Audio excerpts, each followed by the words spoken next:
That afternoon, Bobby's mother took him to the library, where he found two spider books he'd never before seen: The World of Spiders and Web of Intrigue.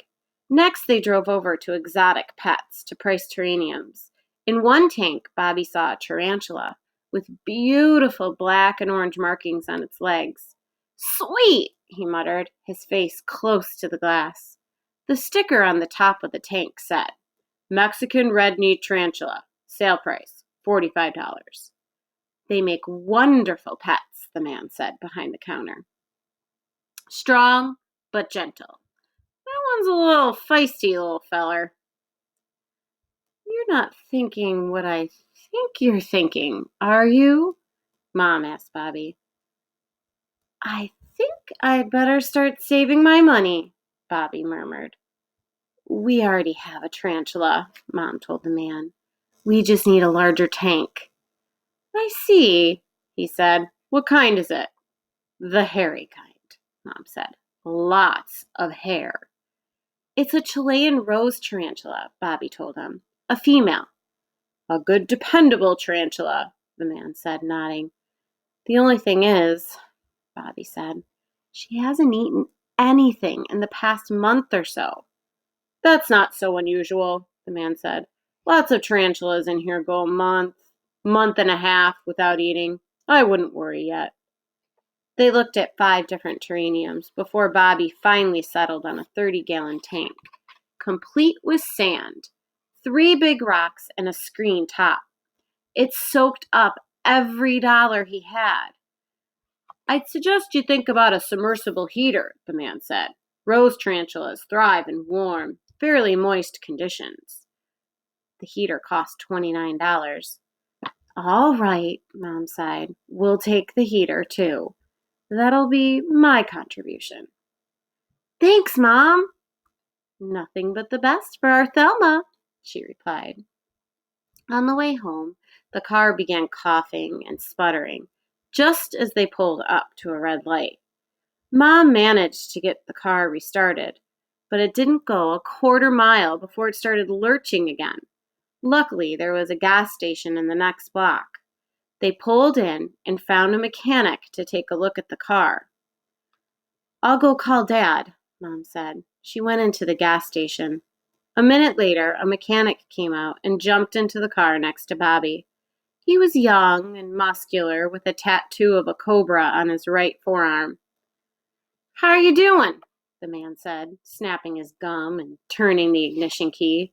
The engine revved, but it didn't turn all the way over. "Pretty good," Bobby said. "Getting a snake or a lizard or something?" the young man asked, motioning at the terrarium. "Tarantula," Bobby said. "I already got one." "No foolin'." He tried again to start the car. No luck. "I had a tarantula in that terrarium," Bobby explained. "But it got out about 5 minutes ago. It's in the car somewhere." "They're real good at hiding." The man froze. "In here?" "There's nothing to worry about," Bobby said. "People have the wrong idea about tarantulas. Really, they're gentle pets, not poisonous at all." Without another word, the man got out and backed away from the car without closing the door. Mom stepped out of the gas station.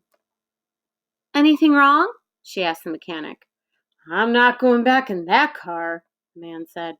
"No way." "Why not?" "Kid says there's a tarantula in that car." "No, ma'am. I'm crazy, but not that crazy." Mom looked at Bobby hard. "Bobby, you've got something to say to this man, don't you?" "Sorry," Bobby mumbled. "I was just, kidding."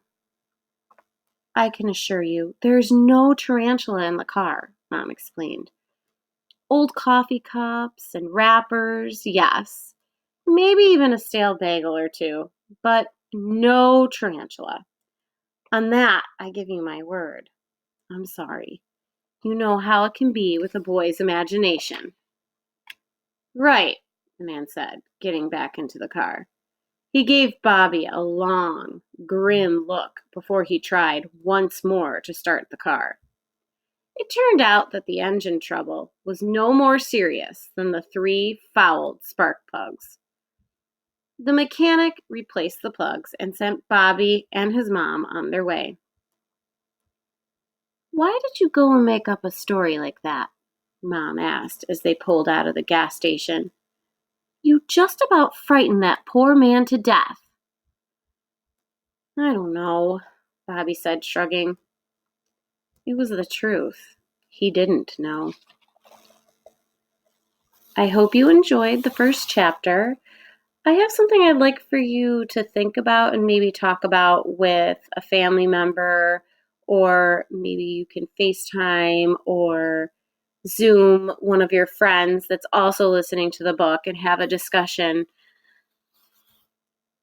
Do you think Thelma will be important in the story? Why? And what have you learned so far about what Bobby is like as a character? Talk about his journal and what he says and does. I hope you have great conversations about this first chapter, and I look forward to reading more to you.